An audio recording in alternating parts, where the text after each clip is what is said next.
Hi అండి, welcome to DGR world. ఈరోజు అయితే నేను మీ అందరికీ ఎండలో ఎండబెట్టిన టమాటాలతో 6 నెలల వరకు నిల్వ ఉండే టమాటా పచ్చడిని అయితే ఎలా తయారు చేయాలో చూపిస్తున్నానండి. దీనికోసం అయితే నేను ఫ్రెష్గా ఉన్న టమాటాలని ఒక 1/2 kg వరకు తీసుకున్నాను. అప్పుడే ఈ టమాటాల్లోంచి మనకు టమాటా రసం అనేది కొంచెం ఎక్కువగా వస్తుంది. లేదు కొంచెం వాడిపోయిన టమాటాలను తీసుకుంటే మాత్రం దాంట్లోంచి టమాటా రసం మనకు కొంచెం తక్కువగానే వస్తుంది. కాబట్టి నేను ఫ్రెష్గా ఉన్న టమాటాలని తీసుకున్నాను. తర్వాత ఒక పెద్ద సైజు నిమ్మకాయ సైజు అంత చింతపండుని కూడా తీసుకుని పక్కన పెట్టుకున్నానండి. దాన్ని అయితే నేను ఇప్పుడు వాటర్లో నానబెట్టట్లేదు. మనం అప్పటికప్పుడు చేసుకునే టమాటా పచ్చడిలో అయితే ఏ పచ్చడిలో అయినా కానీ అప్పటికప్పుడు చేసుకునే పచ్చడికైతే చింతపండుని మనం వాటర్లో నానబెట్టుకుని అలా చింతపండుని మిక్సీ పట్టేస్తుంటామండి. ఇది మనకు 6 నెలల వరకు నిల్వ ఉండాలి కాబట్టి చింతపండుని నేనైతే ఎండలో ఎండబెడుతున్నాను. తర్వాత ఈ టమాటాని చిన్న చిన్న ముక్కలుగా కట్ చేసేసుకుని ఒక బౌల్లోకి మనం తీసేసుకోవాలండి. తర్వాత మనం దీంట్లోకి 1 టేబుల్ స్పూన్ వరకు పసుపుని, అలాగే రుచికి సరిపడా ఉప్పును కూడా మనం దీంట్లోకి యాడ్ చేసేసుకోవాలి. మనకు ఉప్పు ఏమైనా తక్కువ అనిపిస్తే తర్వాత పచ్చడి తిరగబోసుకునేటప్పుడు మనం దీంట్లోకి యాడ్ చేసుకోవచ్చండి. చూడండి, ఈ టమాటాలని మనం బాగా నలుపుకోవాలండి. అప్పుడైతే మనకు ఈ టమాటాల్లోంచి టమాటా గుజ్జు అనేది మనకు ఎక్కువగా వస్తుంది. మనం ఎంత ఎక్కువగా బాగా నలిపేస్తే టమాటాలని అప్పుడు అంత బాగా గుజ్జు బయటకు వస్తుందండి. తర్వాత వేరొక ప్లేట్ తీసుకొని నేను ఈ టమాటాలని సపరేట్ చేసేస్తున్నాను. వేరొక ప్లేట్లోకి వేసేసుకుంటున్నాను. ఈ టమాటా గుజ్జులోకి నేను ముందుగా చెప్పాను కదా, చింతపండుని కూడా నేను ఎండలో ఎండబెడతానని. అలా ఈ టమాటా గుజ్జును కూడా ఒక బౌల్లోకి తీసుకునేసి దీంట్లోనే చింతపండుని కూడా నేను నానబెట్టేసుకుంటున్నానండి. ఈ టమాటా గుజ్జులోనే చింతపండు అనేది కూడా బాగా ఇంకిపోవాలి.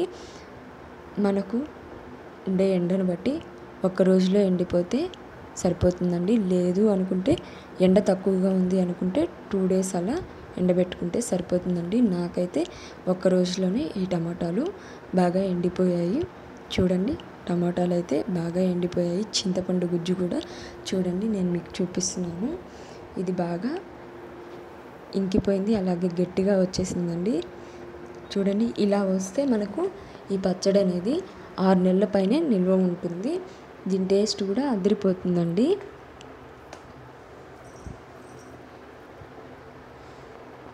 చూడండి, టమాటాలు కూడా బాగా ఎండిపోయాయి. తర్వాత మనం దీనికోసం అయితే పొడిని అయితే ప్రిపేర్ చేసేసుకుందామండి. దీనికోసం అయితే ఒక కడాయిని తీసుకుని దాంట్లోకి ఒక 2 టేబుల్ స్పూన్ల వరకు నూనెని తీసుకోవాలి. నూనె బాగా వేడెక్కిన తర్వాత దీంట్లోకి ఒక ఇంగువ ముక్కను నేను యాడ్ చేసుకున్నాను. మీ దగ్గర ఇంగువ ముక్క లేదు అనుకుంటే ఇంగువ పొడిని యాడ్ చేసుకోండి. తర్వాత 1 టేబుల్ స్పూన్ వరకు మెంతుల్ని నేను దీంట్లోకి యాడ్ చేసుకున్నాను. తర్వాత 10 నుంచి 15 వరకు ఎండుమిరపకాయలను అయితే నేను యాడ్ చేసుకున్నానండి. మెంతులు అనేది నేను చిన్న స్పూన్తో తీసుకున్నాను. తర్వాత ఇవి బాగా వేగిన తర్వాత వీటిని చల్లారి పెట్టుకుని మిక్సీ పట్టేస్తున్నానండి. తర్వాత ఈ మిక్సీ పట్టిన తర్వాత నేను దీంట్లోకి ముందుగా ఎండబెట్టుకున్న టమాటా ముక్కల్ని, అలాగే చింతపండు గుజ్జుని కూడా నేను దీంట్లోకి యాడ్ చేసేసుకొని మళ్ళీ ఒకసారి మిక్సీ పట్టేస్తున్నానండి.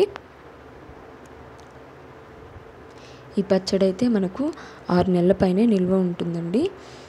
ఒకసారి మీరు కూడా ఇలా ట్రై చేయండి. చూడండి, దీన్ని అయితే నేను మెత్తగా పేస్ట్ చేసేసాను. తర్వాత మనం దీనికి పోపు పెట్టేస్తున్నామండి. తర్వాత ఒక కడాయిని తీసుకొని దాంట్లోకి ఒక 7 టేబుల్ స్పూన్ల వరకు నూనెని తీసుకోవాలి. నూనె బాగా వేడెక్కిన తర్వాత దీంట్లోకి ఎండుమిరపకాయని, అలాగే 1 టేబుల్ స్పూన్ వరకు ఆవాల్ని, అలాగే కరివేపాకుని కూడా దీంట్లోకి యాడ్ చేసేసుకుంటున్నానండి. తర్వాత మనం ముందుగా పేస్ట్ చేసుకున్న టమాటా పచ్చడిని కూడా నేను దీంట్లోకి యాడ్ చేసేసుకుంటున్నాను. మనకు నూనె పైకి తేలేంత వరకు మనం ఈ పచ్చడిని దీంట్లోకి ఉడకబెట్టుకోవాలండి. 6 నెలల వరకు నిల్వ ఉండాలి కాబట్టి మనం ఈ పచ్చడిని నూనె పైకి తేలేంత వరకు ఉడకబెట్టుకోవాలి. మనకి ఏదైనా సాల్ట్ తక్కువ అనిపిస్తే మాత్రం మనం ఇప్పుడు దీంట్లోకి సాల్ట్ని యాడ్ చేసుకోవచ్చండి. నాకైతే కరెక్ట్గా సరిపోయింది. దీంట్లో ఏమైనా కొంచెం వాటర్గా ఉన్న పచ్చడి చిక్కబడేంత వరకు మనమైతే దీన్ని ఉడకబెట్టుకోవాలి. చిక్కబడిపోవాలండి పచ్చడి. ఏమైనా కొంచెం వాటర్ ఉన్నా కానీ పచ్చడి మనకు త్వరగా పాడైపోతుంది. చూడండి, నాకైతే పర్ఫెక్ట్గా పచ్చడి తయారైపోయిందండి.